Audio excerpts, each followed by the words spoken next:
Make sure to like the video, subscribe to the channel and turn on the notification bell so you never miss an update.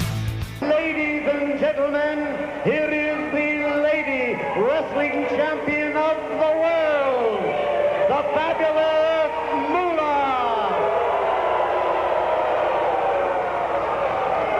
I don't know about that lady wrestling champion.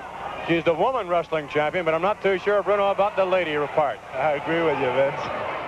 Actually, as far as I remember, the first woman wrestler whose name I knew was the Fabulous Moolah. Yeah, you know what? I think you're probably right. I would have to say I agree with you. That's probably the first name I knew as a female wrestler, too, was the Fabulous Moolah. I'm going to steal some notes if you don't care.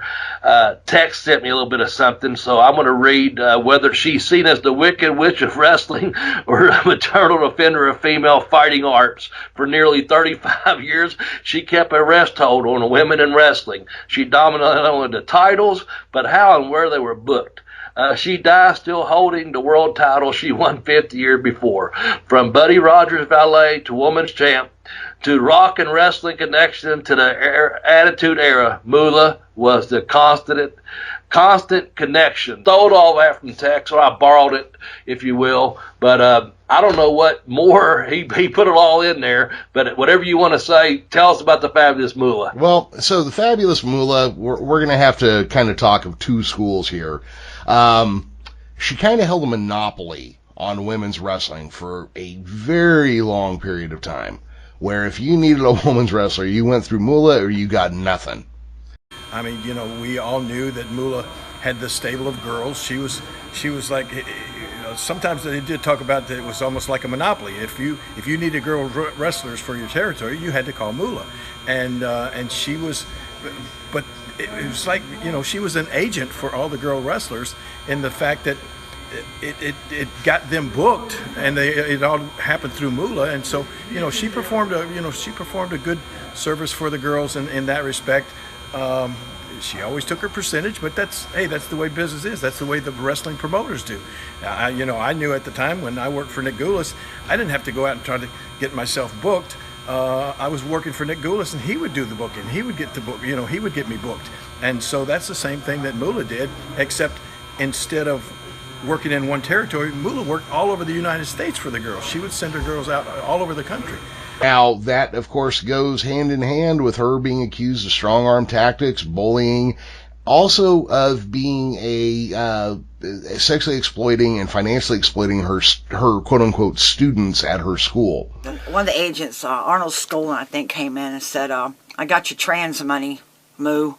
I got your trans money for the girls. And she said, oh, hun, let's just go in the other room and talk about it. So Velvet and I said, okay. So we pressed our ears up against the wall as hard as we could just to listen to what was going on. And I remember him saying to her, okay, here's $150 for each girl. It's for a week. And I told Velvet, I said, okay, we're going to see what we get. We're going to see if all these things we've heard is true. We're going to see what we get when we get home. So when it came maybe 3 weeks, you know, when we went to check up with her, she told me that we had gotten $50 a piece. And there was 4 of us. So there's Moolah got her $150, and that's $300 she got from 3 girls. And from then on, I just respected her to no ends, and there was nothing we could do or say. Her legacy is going to have a big, dark, nasty thumbprint of history on it, but it doesn't change the fact that she absolutely controlled women's wrestling for nearly half a century. Yeah. So, I mean, we're talking most influential here, not most loved, people. Now listen to me now. I'm Michael McCoy. My mother is Sweet Georgia Brown. I'm not a fake, I'm not a phony, and I'm not fronting today. And nobody is coercing me to say what I'm saying. Moolah did the right thing, and she helped my mother. You know, people saying that Moolah was a evil, cruel woman. They said that she got women on drugs, such as my mother. She had them exploited with sex and so forth on. And I come to say that the Moolah that I met wasn't that person. Her fingerprints are on women's wrestling forever. She is the oldest person to win a women's wrestling title at the age of 76. Anything can happen in the WWF, and you just seen a great example of that. She was the 48-year WWE Women's Champion or something like that. Yeah, that sounds about right, yeah. Yeah, and over a 28-year span was the dominant NWA Women's Champion as well.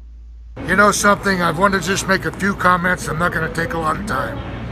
I knew Moolah, and I know that she was a professional. She took care of the girls, and what has happened now is just indecent. Somebody made a statement, don't know anything about what they're talking about, put the girl's reputation and buried it. You ought to be ashamed of yourself. Her wrestling style could be called hair pulling. I think would cover the majority of it. But her, I mean, you know, I have heard, and I don't, somebody else would have to back me up or tell me I'm wrong, but I have heard that the McMahon children called her Aunt Moolah. My behavior, my father young people make mistakes. I might be stepping all over myself doing it, but as I understand it, they were very close to the McMahon. Moolah was very close to the McMahon family for a long time. Has Moolah ever kissed you? Push your head in his face? Indeed she has. Give him a kiss, Moolah. I had that pleasurable experience. Her fingerprints are heavy on the world of women's wrestling. Yeah, well, that makes sense, though, with the McMahon family being there so long. Yeah. You know, So, you know, she does have, I mean, like, look, she's basically been accused of being a pimp and facilitating rape for money. You know, I mean, you cannot escape this. Listen, you know, let's get the facts straight, because here's a woman that worked for us for so many years that I still stand behind her, you know, because she deserves the recognition. So let's see where this came from and who started this mess. I've had a cousin that come up and said, you know, said, Judy, did you really do that? I said, do what? And they said, about Moolah pimping you out. I said, pimping us out? And like I said, I mean, nobody really knows how it hurts you to hear that you worked for somebody and they pimped you out so you could get where you did. I mean, when my mom and dad was still alive today, I mean, that would hurt them because wrestling was part of their lives too. And it just hurts people. Didn't they have to change the name of the pay-per-view they were going to name after her? Yes, there was something about that just a few months back that came up. I'm drawing a blank on what it was, but they was going to do like to do what the Andre the Giant Battle Royal thing. They was going to do the women's whatever the pay-per-view or main event was, or whatever it was. It was going to be the Fabulous Moolah, fucking whatever the name was. I can't remember what it was, but it did have her name in it.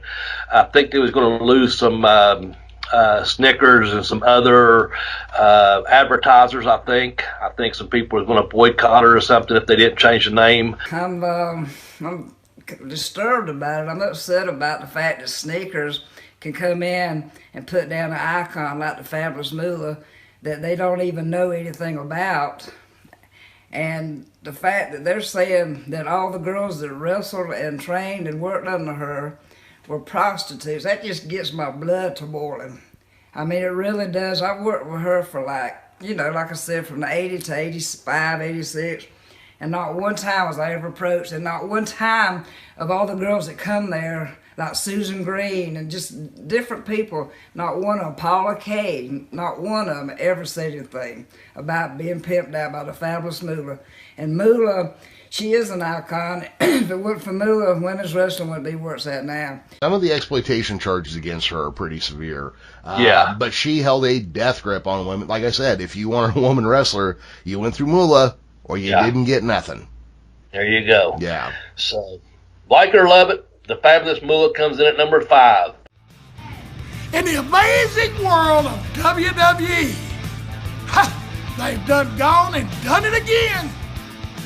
You know, it's one thing to not recognize rebels, but when the rebels make the history, you can't just mark us off the books.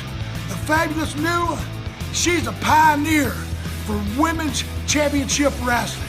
One of the greatest lady champions there ever was. And for them to take her off, that lady never pimped nobody. She is all about business. So, come on, man.